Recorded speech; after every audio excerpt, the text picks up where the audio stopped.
Beautiful people, what is going on? We are about to get into the origin of pride and violence in Black American culture. This is by Thomas Sowell. Let's check it out.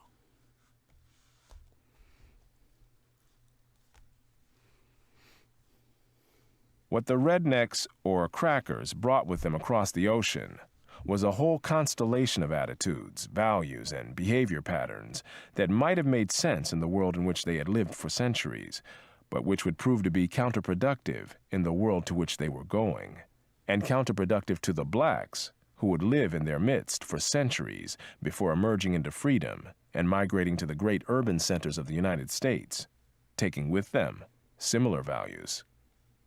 The culture I think that was just, that's crazy. Like I never heard crackers said in such a formal manner. He ain't hesitate to get to that. Rednecks, we know. Rednecks know who rednecks are. You feel me? But I never heard crackers said in such a formal manner ever.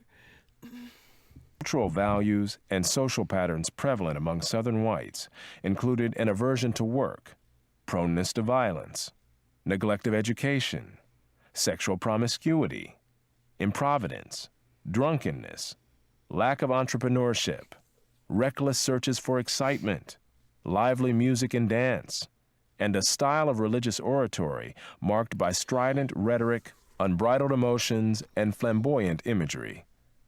This oratorical style carried over into the political oratory of the region in both the Jim Crow era and the Civil Rights era, and has continued on into our own times among black politicians, preachers, and activists.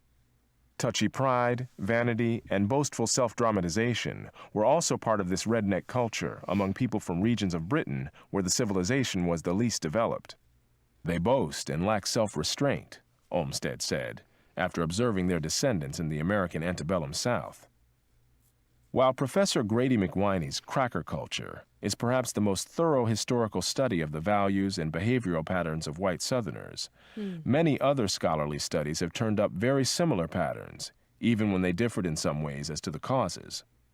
Professor David Hackett Fisher's Albion Seed, for example, challenges the Celtic connection thesis put forth by Professor McWhiney, but shows many of the same cultural patterns among the same people, both in Britain and in the American South. Popular writings of the 19th and 20th centuries have likewise described similar behavior, including the Indianapolis residents' comments on white Southern migrants to that city, which sound so much like what many have said about ghetto blacks.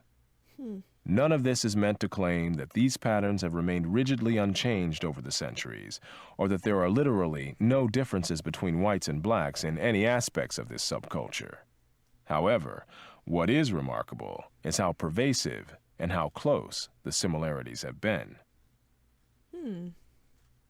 Centuries before black pride became a fashionable phrase, there was cracker pride, and it was very much the same kind of pride.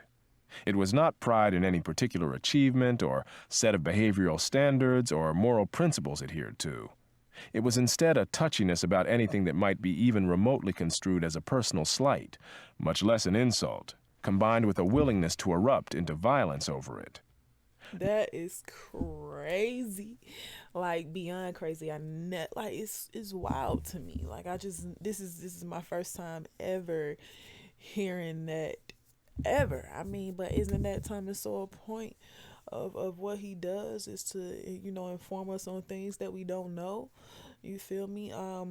But yeah, let me know below. Like, have y'all ever heard any of this? We're still in the very beginning of the lesson of what we're learning today.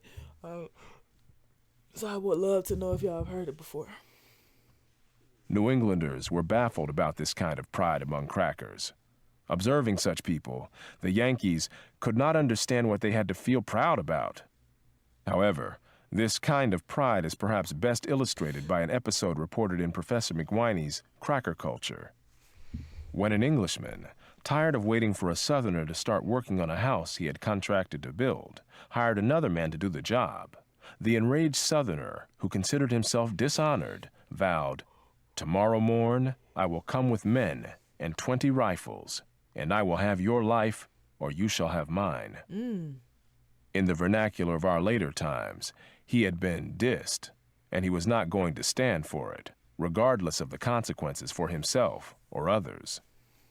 The history of the antebellum South is full of episodes showing the same pattern, whether expressed in the highly formalized duels of the aristocracy or in the no-holds-barred style of fighting called rough and tumble among the common folk, a style that included biting off ears and gouging out eyes. It was not Wow. simply that particular isolated individuals did such things. Social approval was given to these practices, as illustrated by this episode in the antebellum South. A crowd gathered and arranged itself in an impromptu ring. The contestants were asked if they wished to fight fair or rough and tumble. When they chose rough and tumble, a roar of approval rose from the multitude. This particular fight ended with the loser's nose bitten off, his ears torn off, and both his eyes gouged out. What? You got to be kidding me. Like, how much more entertainment do we need? You understand? At that point, that's just cruelty. You know? I mean, I think that's one reason why boxing is not that interesting to me. Like, as far as like the, Mike Tyson, Muhammad Ali, Floyd Mayweather, Ray Jones. Is it Ray Jones? I believe. But as far as them, it's just like, okay, cool. A few of the most popular boxers in the world. But then you hear the history of it like this right here. And it's just like, whoa. That's really what it used to be. I mean, even what they do in Florida, I forgot what you call it. But it's wild out there too. But yeah, let's keep listening. Which the victor himself, maimed and bleeding, was chaired round the grounds to the cheers of the crowd. This rough and tumble style of fighting was also popular in the southern highlands of Scotland, where grabbing an opponent's testicles and attempting to castrate him by hand was also an accepted practice. Scottish Highlanders were, in centuries past, part of the Celtic fringe, or North Britons, outside the orbit of English culture, not only as it existed in England, but also in the Scottish lowlands. The Highlanders lagged far behind the Lowlanders in education and economic progress, as well as in the speaking of the English language, for Gaelic was still widely spoken by Highlanders in the 19th century, not only in Scotland itself, but also in North Carolina and in Australia, where immigrants from the Scottish Highlands were unable to communicate with English-speaking people, including Lowland Scots who had also immigrated. In the Hebrides Islands off Scotland, Gaelic had still not completely died out in the middle of the 20th century. What is important in the pride and violence patterns among rednecks and crackers was not that particular people did particular things at particular times and places, nor is it necessary to attempt to quantify such behavior. What is crucial is that violence growing out of such pride had social approval. As Professor McWhiney pointed out, men often killed and went free in the South, just as in earlier times they had in Ireland and Scotland. As one observer in the South noted, enemies would meet, exchange insults, and one would shoot the other down, professing that he had acted in self-defense because he believed the victim was armed. When such a story was told in court... If y'all remember the time period of this particular thing, definitely drop it below in the comment. But is that not what goes on today? Like, come on. This is wild. Like, wow. I know y'all probably tripping. Like, why does she keep saying wow? I'm appalled. This is definitely new information to me. This was definitely not taught to me in my school growing up. Yeah. I mean, this is totally brand new. Yeah, I mean, it wasn't taught to me in my home. I don't even think my home knew anything about this. You feel me? Yeah. I think learning about the history of what goes on today in a certain way it's comforting, and in another way it's like, dang, we still haven't grew, you know? Yeah, let's keep going. In a community where it is not a strange thing for men to carry about their persons deadly weapons, each member of the jury feels that he would have done the same thing under similar circumstances, so that in condemning him, they would but condemn themselves. The actions of Southern courts often amazed outsiders, Professor McWhiney said. But what may be even more revealing of widespread attitudes were the cases that never even went to trial.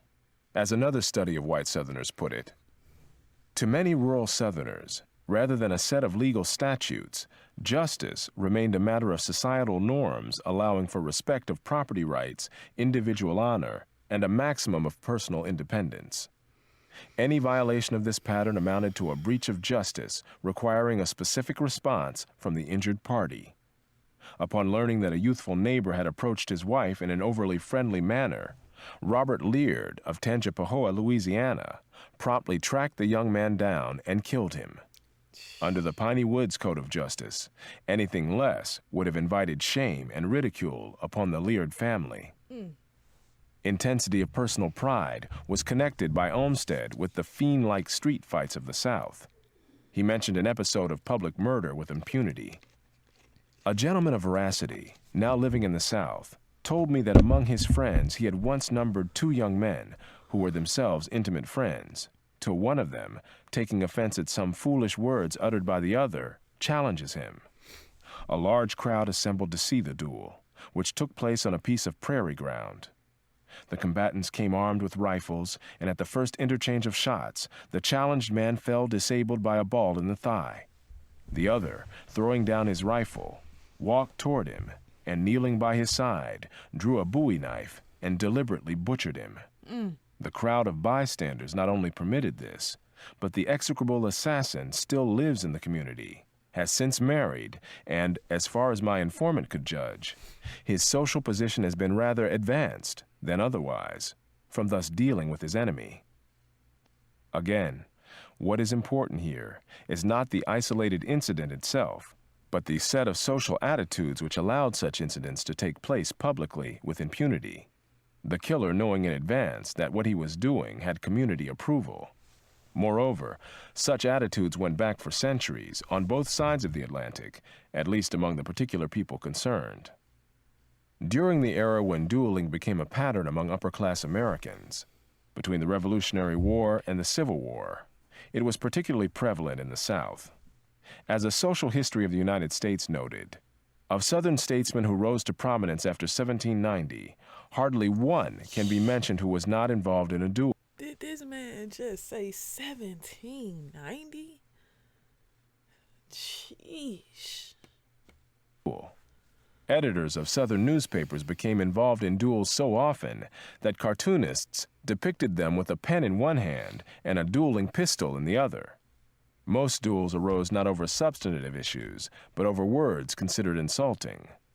At lower social levels, Southern feuds such as that between the Hatfields and the McCoys, which began in a dispute over a pig and ultimately claimed more than 20 lives, became legendary. It has been estimated that, while at least 3/4 of the settlers in colonial New England originated in the lowland southeastern half of Britain, a similarly large proportion of the population of the South originated in the Scottish Highlands, Ireland, Wales, or the northern and western uplands of England. Those arriving from Ireland in colonial times would have been from Ulster County, where Scots and Englishmen settled, since substantial immigration of the indigenous Irish did not begin until near the middle of the 19th century.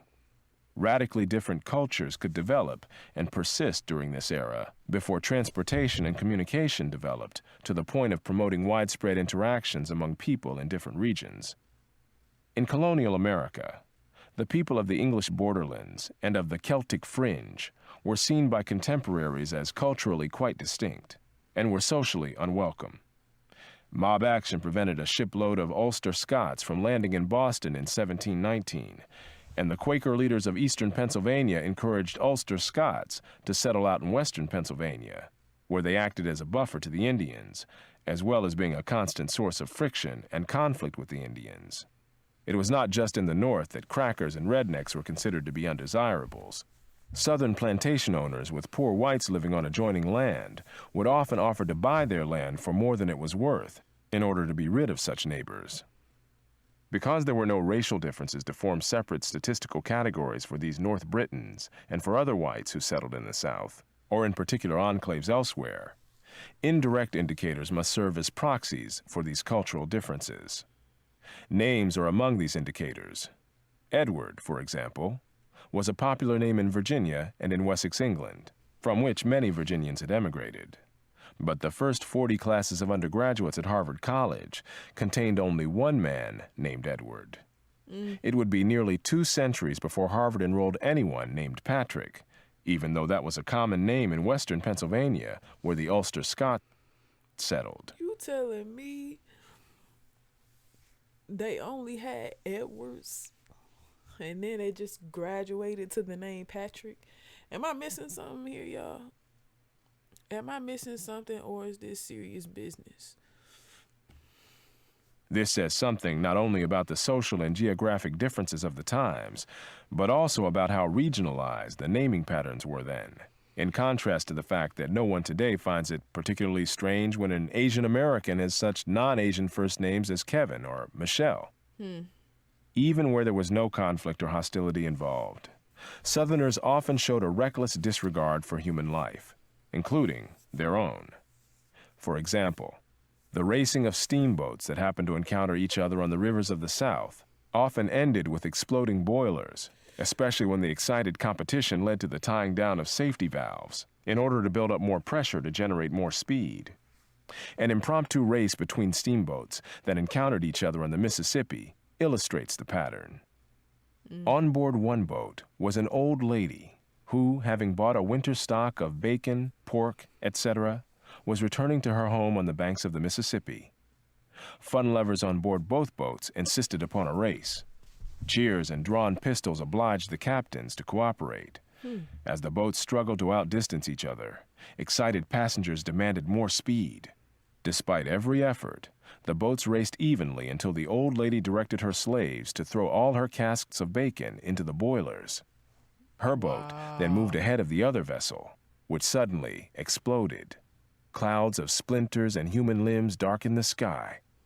On the undamaged boat, passengers shouted their victory. But above their cheers could be heard the shrill voice of the old lady crying, "I did it! I did it! It's all my bacon!"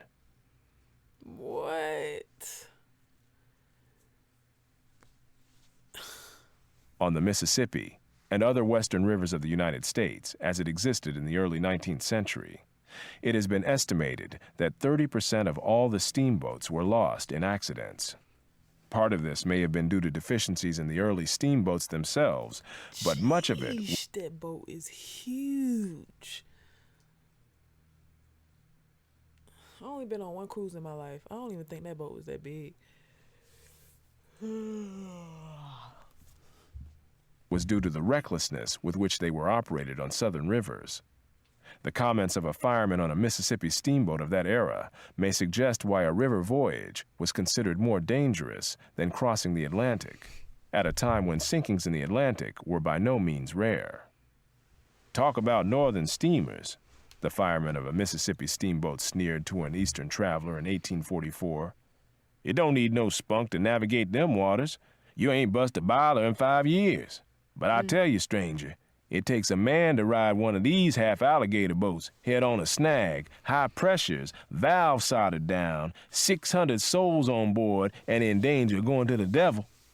Yeah, that's a lot of people right there. If you're here, then chances are that you're an entrepreneur and you've heard this one word over and over and over again. Funnel. And This was no mere idle talk. Among the steamboat explosions in the South, one on the Mississippi in 1838 killed well over 100 people, and another near Baton Rouge in 1859 killed more than half of the 400 people on board and badly injured more than half the survivors. Southerners were just as reckless on land, whether in escapades undertaken for the excitement of the moment or in the many fights and deaths resulting from some insult or slight among people touchy about their honor and dignity. Again, all of this went back to a way of life in the turbulent regions of Britain from which white Southerners came. Nor is it hard to recognize in these attitudes clear parallels to the behavior and attitudes of ghetto gangs. What in the world going on here?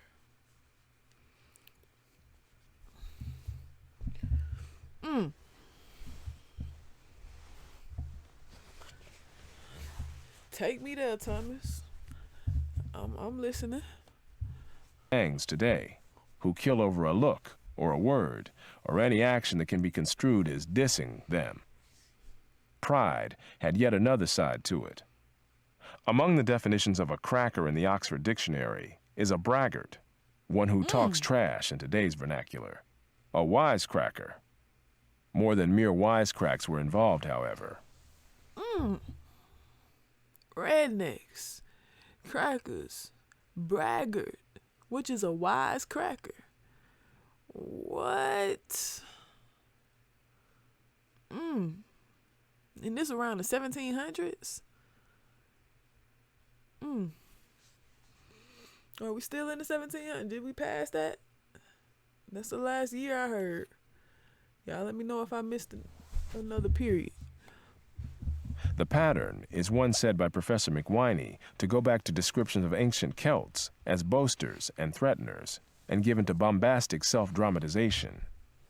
Examples today come readily to mind, not only from ghetto life and gangsta rap, but also from militant black leaders, spokesmen, or activists.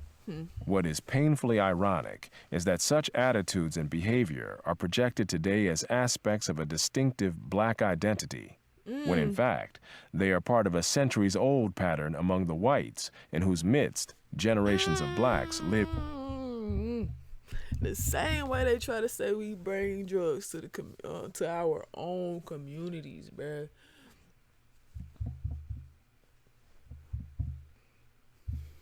Hey, it's in the research. Lived in the South. Any broad-brush discussion of cultural patterns must, of course, not claim that all people, whether white or black, had the same culture, much less to the same degree. There are not only changes over time, there are cross-currents at any given time. Nevertheless, Now that I truly believe. I truly believe things go back and forth the same way, circle. Whatever comes around comes back around, or whatever goes around comes back around, however you want to say it. I do believe that completely. I even believe that about the history. I believe that they, make us believe whatever they want to believe as long as somebody lives. You know what I'm saying? And I don't know how to explain it to y'all, but I understand exactly what he's saying. Especially with the cross currents. I'm gonna let him tell the rest because I'm trying to figure out how to put the words together. But I feel like he's gonna do it anyway. it is useful to see the outlines of a general pattern, even when that pattern erodes over time and at varying rates among different subgroups. The violence for which white Southerners became most lastingly notorious was lynching. Like other aspects of the redneck and cracker culture, it has often been attributed to race or slavery. In fact, however, most lynching... I'm not closing my eyes because I'm sleeping. I'm closing my eyes because I hate this visual. Victims in the antebellum South were white. Economic considerations alone would prevent a slave owner from lynching his own slave or tolerating anyone else's doing so. It was only after the Civil War that the emancipated blacks became the principal targets of lynching. But by then, Southern vigilante violence had been a tradition for more than a century in North America, and even longer back in the regions of Britain from which crackers and rednecks came, where retributive justice was often left in private hands. Even the burning cross of the Ku Klux Klan has been traced back to the fiery cross of Old Scotland, used by feuding clans. What year? Observers of the white population of the antebellum South often commented not only on their poverty, but also on their lack of industriousness or entrepreneurship. A contemporary characterized many white Southerners as too poor to keep slaves and too proud to work. A landmark history of agriculture in the antebellum South described the poor whites this way. They cultivated in a casual and careless fashion small patches of corn or rice, sweet potatoes, cowpeas, and garden products. Women and children did a large part of the work. The men spent their time principally in hunting or idleness. The men were inveterate drunkards, and sometimes the women joined them in drinking inferior whiskey. Wow. Licentiousness was prevalent among them. Among their equals, the men were quarrelsome and inclined to crimes of violence. The poor whites were densely ignorant. Their labors tended to be intermittent, often when they were pressed for money rather than a steady employment career. Frederick Law Olmsted called it lazy poverty, with whatever work they did being done in a thoughtless manner. Summarizing his observations in the antebellum South, Olmsted said, "I know that while men seldom want an abundance of coarse food in the cotton states, the proportion of the free white men who live as well in any aspect as our working classes in the North, on an average, is small, and that the citizens of the cotton states, as a whole, are poor.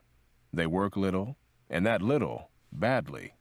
They earn little, they sell little, they buy little, and they have little, very little." Wow, from the infamous Homestead. I think this is crazy because I was just thinking to myself that I believe everyone has some poor in them, you know what I'm saying? And that's not good or bad, you know, or it's not meant for it to be bad in any type of way. I just feel like, you know, just this is like just full proof of it, of how long it goes back and to how he's saying, you know what I'm saying, for a little, buy a little, you know what I'm saying, sell a little, whatever, like, you know, it's just proof that once something has been given to you for so long, no matter how much you elevate, some stuff just don't go away, you know what I'm saying? And that's pretty much what this is talking about in a sense. It's literally focusing on mindset in a sense. Their labors tended to be intermittent, often when they were pressed for money rather than a steady employment career. Frederick Law Olmsted called it lazy poverty, with whatever work they did being done in a thoughtless manner. Summarizing his observations in the antebellum South, Olmsted said, "I know that while men seldom want an abundance of coarse food in the cotton states, the proportion of the free white men who live as well in any aspect as our working classes in the North, on an average, is small, and that the citizens of the cotton states, as a whole, are poor. They work little, and that little, badly. They earn little, they sell little, they buy little, and they have little, very little, of the common comforts and consolations of civilized life. Their destitution is not material only, it is intellectual, and it is moral." When Olmsted found work done efficiently, promptly, and well during his travels through the South, when he found well-run businesses, good libraries, impressive churches, and efficiently functioning institutions in general, he almost invariably found them to be run by Northerners, foreigners, or Jews. Nor was he the only visiting observer to reach such conclusions. Another observed that nearly all of the Old South's successful storekeepers were either Yankees or Yankee-trained Southerners. A French visitor said that when you saw a plantation in better condition than others, you would often discover that it was owned by someone from the North. A history of Southern agriculture presented this picture of North Carolina in the early 18th century. Many Now, of the that I don't fully understand. People from the North was coming down to the South just to own something. I mean, I guess it makes sense from a financial or ownership standpoint, but if it wasn't all the way free, I don't get it. And we still in the 1700s. That say 1775. So, sheesh. inhabitants were rough borderers who lived a crude, half-savage existence. Some were herdsmen, dependent mainly on the product of the range and under the necessity of eating meat without bread. Hey guys, real quick, let me give you a tip on Udemy. It's an amazing place where you can learn just about anything from the comfort of your own There were also many thriftless and lazy families who had been attracted to the country by the mild climate and the ease with which a bare livelihood could be obtained by hunting and fishing, raising a little corn and keeping a few head of swine, and possibly a cow or two on the range. On the other hand, there were small farmers, many of northern or European extraction, living industrious and thrifty lives amidst a rude abundance and considerable diversity of food supplies. They maintained good-sized herds of cattle, swine, and sheep, and the women made butter and cheese.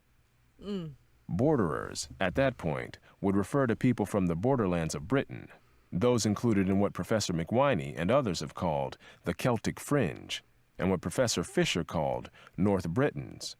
While the making of butter and cheese might seem to be an unremarkable activity in most rural communities, butter and cheese making by these farmers of non-Southerner origins was in fact exceptional in the South. One of Frederick Law Olmsted's complaints during his travels through the antebellum South was the scarcity of butter, despite all the cows he saw. Even among plantation owners, he said, as for butter, some have heard of it, some have seen it, but few have eaten it. Hard data support his conclusions about the scarcity of butter in the antebellum South, despite an abundance of cows. In 1860, the South had 40% of all the dairy cows in the country, but produced just 20% of the butter and only 1% of the cheese. As a study We have mistakenly exited out. of antebellum Southern agriculture noted, attempts to stimulate greater attention to commercial production were futile, and even the bluegrass regions imported a large proportion of the cheese consumed. The study concluded, in short, while the South abounded in cattle, the reported production of dairy products was very small.